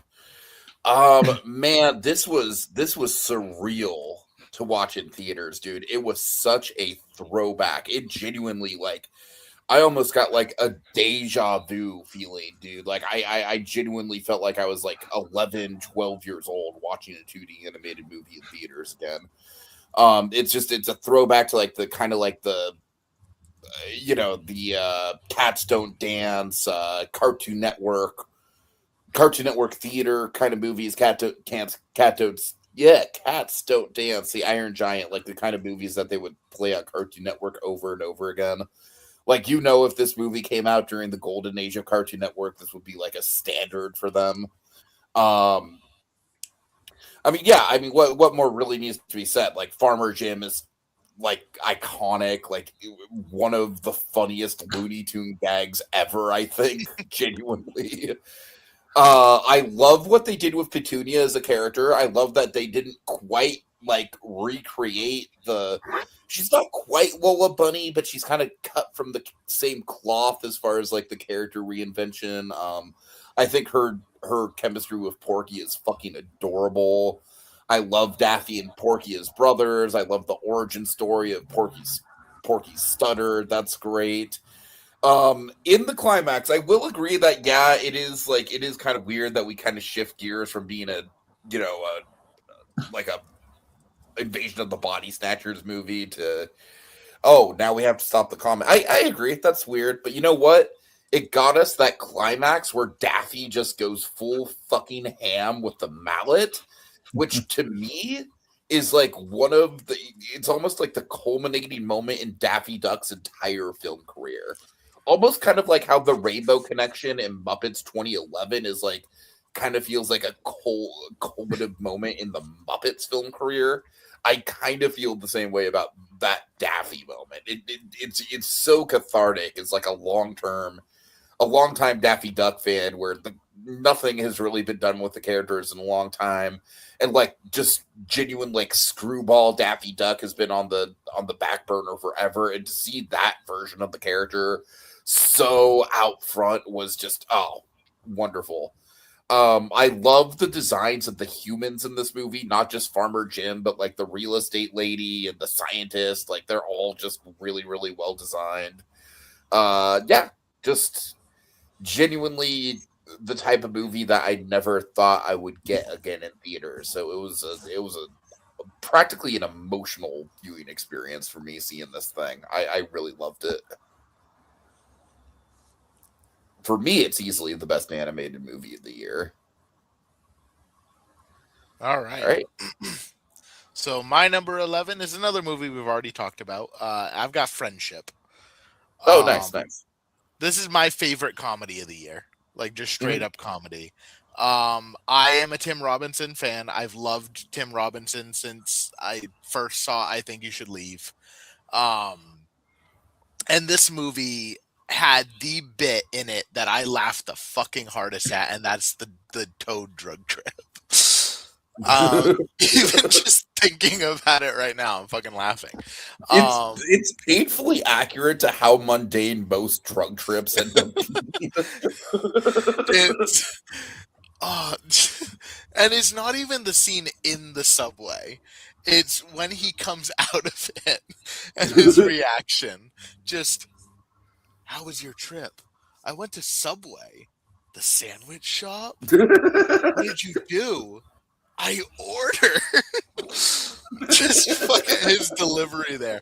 I do agree with you that the thing that kept it out of the top 10 for me is it does go on a little too long with the missing wife thing. I could have gone, make that shorter. I do think Paul Rudd was phenomenal here. It was the best Paul Rudd was this year for me. Not a very high bar, but still. Dude, it's genuinely shocking to me. It's like before this year, I did not know that you could waste Paul Rudd in something. I know. Like, Paul Rudd genuinely felt like the type of actor where you put him in dog shit and he still works. But no, that was not the case. I didn't see Anaconda, but that was not the case with Death of the Unicorn. I don't think anyone could have. Even Will Poulter couldn't save Death of a Unicorn, and he was pretty good in that movie. Him and Anthony Carrigan were the only parts of the movie that I genuinely liked. Yeah. Now, if Will Poulter were cooking, though, I saved it. What? No, if he were cooking like the bear, he was the chef in the. Oh, right. I'm sorry. Yeah, right. My bad. But yeah, I mean, all I gotta say is the drug trip is the best scene in a comedy this year. For sure. All right, Dragon, take us out.